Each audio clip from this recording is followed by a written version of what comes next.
See, when I talk about using your white privilege for the benefit of all people, this is what I mean. So many people are told no. And being in the prison system, anyone that says that it's a fair shake, it's not. Because I dealt with young African American males in the prison that I was in that were not treated the same. They were denied programming. They were denied access to certain things. I was not denied that, but we know why I wasn't denied that.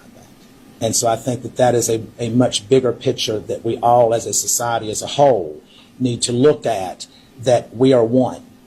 And whether you're Republican, Democrat, or whatever, at the end of the day, when you're in that hospital, you don't care if it's a Democrat treating you or a Republican. Now, some of you may, but I want whoever's going to be the best.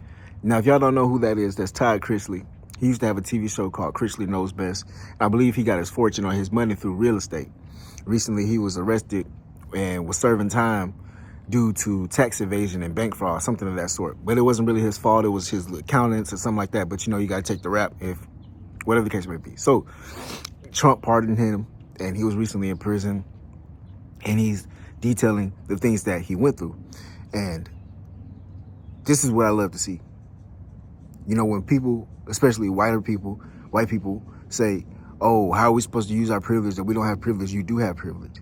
And this is how you utilize it. You speak up when it's time for you to speak up. You speak up when you can speak up. When you see injustice, when you see wrong being done, you have the power to, yeah, speak up.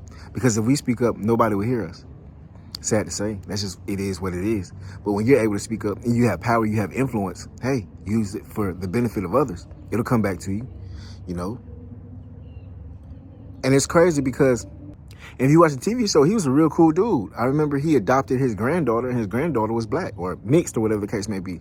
I think it came from his son, and his son was in a relationship with a black girl or something of that sort. So yeah, Holmes has always been supportive of black people. I remember he had black people on his staff and all type of things. So Todd Chrisley was a cool dude. And I just love this even more. You know, when people speak up, when they can speak up, that's what you're supposed to do. You're supposed to speak up when you can speak up and recognize that you do have privilege. And there's nothing wrong with you having privilege. It is what it is. Like, we just have to accept it for what it is, you know. That's not your direct fault, you know.